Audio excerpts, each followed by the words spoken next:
For the last few years, I've had this sense that everything I learned as a kid about how America's government works is completely wrong. But I had no idea how bad things actually were until I saw this one graph. Researchers at Princeton University looked at more than 20 years worth of data to answer a pretty simple question. Does the government represent the people? Now, this is what they found. This axis here represents public support for any given idea. On the left, at 0%, are ideas that not a single American wants. On the right, at 100%, are ideas that everyone supports. This axis represents the likelihood of Congress passing a law that reflects any of these ideas, from a 0 to a 100% chance. On this graph, an ideal republic would look like this. If 50% of the public supports an idea, there's a 50% chance of it becoming law. If 80% of us support something, there's an 80% chance. You get the idea. Now, most Americans would probably agree that, with a few exceptions, we should be as close to this ideal as possible. Unfortunately, the way America actually works doesn't even come close. Take an idea that nobody supports, literally nobody, and it has about a 30% chance of becoming federal law. Now, take an incredibly popular idea, the most popular idea this country has ever seen, and there's also about a 30% chance of it becoming law. This means that the number of American voters for or against any idea has no impact on the likelihood that Congress will make it law. Put another way, and I'm just going to quote the Princeton study directly here, the preferences of the average American appear to have only a minuscule, near zero, statistically non-significant impact upon public policy. So if you've ever felt like your opinion doesn't matter and that the government doesn't really care what you think, well, you're right. But there's a catch. This flat line only accounts for the bottom 90% of income earners in America. Economic elites, business interests, people who can afford lobbyists, they get their own line. Look at how much closer their line is to the ideal. When they want something, the government is much more likely to do it. And when they don't, they have the power to completely block it from happening, no matter how much the rest of the country supports it.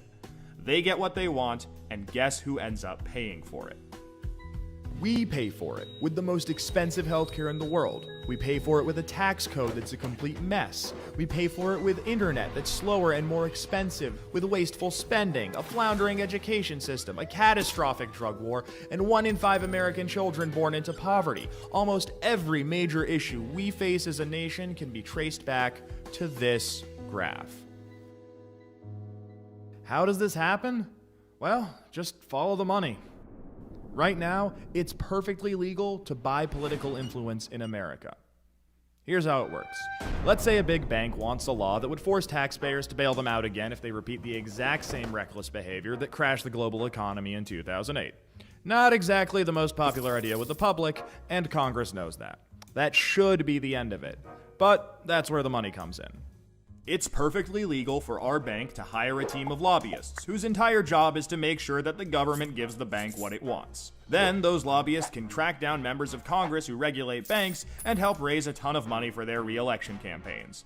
It's perfectly legal for those lobbyists to offer those same politicians million-dollar jobs at their lobbying firm. Then, those lobbyists can literally write the language of this new bailout law themselves and hand it off to the politician they just buttered up with campaign money and lucrative job offers. And it's perfectly legal for those politicians to take the lobbyist-written language and sneak it through Congress at the last second. So now you've got a law that greatly benefits the banks, and the whole process can start over. This is how a bill becomes a law. A special interest hires some lobbyists, those lobbyists collect campaign contributions, offer jobs, and then write the laws that Congress then passes to help those same special interests. This happens every day on every single issue with politicians of both parties. In the last 5 years alone, the 200 most politically active companies in the United States spent $5.8 billion influencing your government. Those same companies got $4.4 trillion in taxpayer support. And that's trillion, with a T. And that's just the top 200 companies. Never mind every other special interest, every union, every trade association, and every billionaire. Every single one of them can use their money to buy political influence. You know, there's this idea out there that this only became a problem after the Supreme Court's Citizens United decision in 2010. But the data goes back almost 40 years, and the results are clear. Corruption is legal in America.